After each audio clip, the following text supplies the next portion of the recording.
Suddenly in the Dark is also known as Suddenly at Midnight and is a Korean horror film directed by Young Nam Ko, who has also directed over 100 films, but this being his only horror film. We'll get to why that is later in the video. I'm about to sound uncultured, and I totally am, but this is the first Korean horror film that I've ever seen. I do have notable ones like Train to Busan, The Host, The Wailing, Tale of Two Sisters, all on my must-watch list that I'll get to someday. Let me know in the comments below what other Korean horror films I need to check out. Oh, and by the way, welcome to the HellBound Horror Show.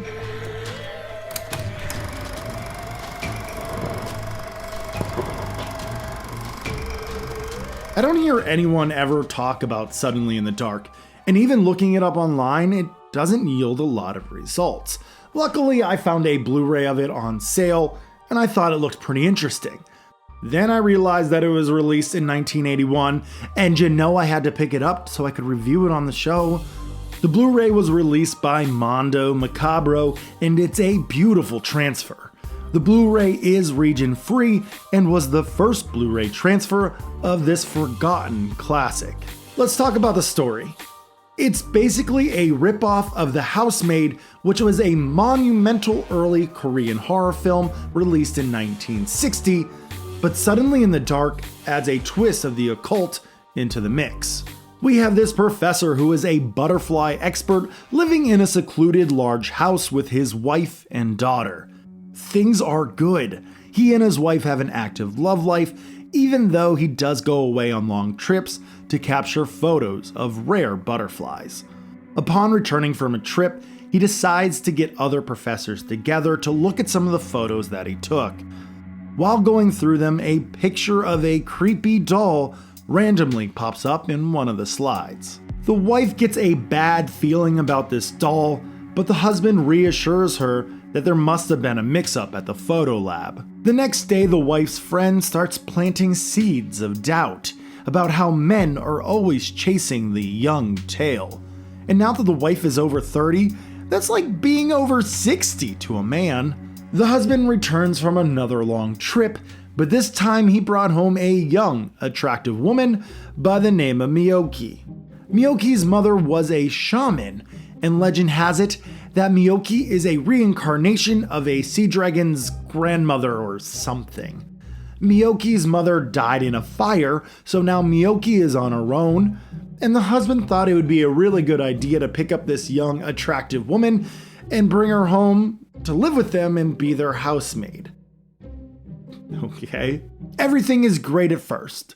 The wife loves having a helping hand around the house, but soon the wife realizes just how young and beautiful Miyoki is.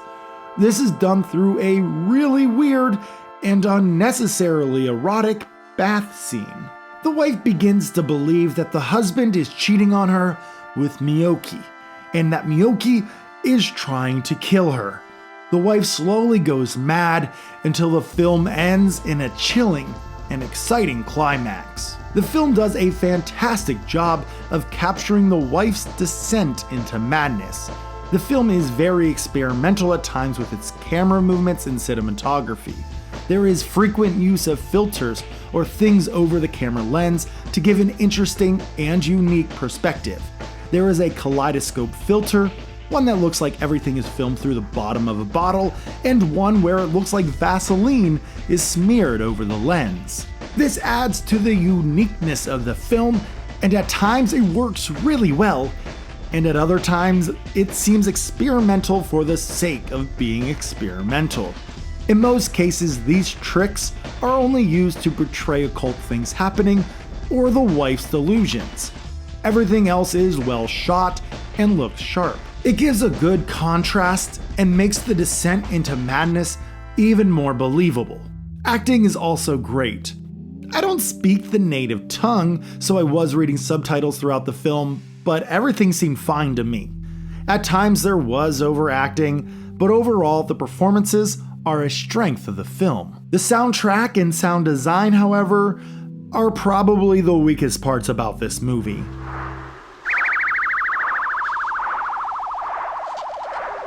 it really didn't do it for me, and the horror stings felt a little too hollow. Earlier, I alluded to the fact that young Nam Ko had directed over 100 films, but this was his only horror film. So let's get into that. During the 1960s through the late 80s in Korea, directors were on contracts per studio. So the studio decided what the directors would direct, and the directors had no say since they were contracted. It wasn't uncommon for a director to direct 6 to 8 films in a year of differing genres. I just thought it was a fun fact worth sharing. Yeah, I'm sure it goes deeper than that, but the more you know. At the end of the day, Suddenly in the Dark is a very well made film. The camera movements, themes, and acting are all fantastic, and I am so glad that I found this film. But can we all agree that the carpets in this movie are atrocious? In conclusion, Suddenly in the Dark is a stunningly stellar work of art, and is totally worth the watch for anyone interested in Korean horror. And that's all I have for tonight, so as always, thank you so much for watching. Stay healthy, stay safe, take care everyone.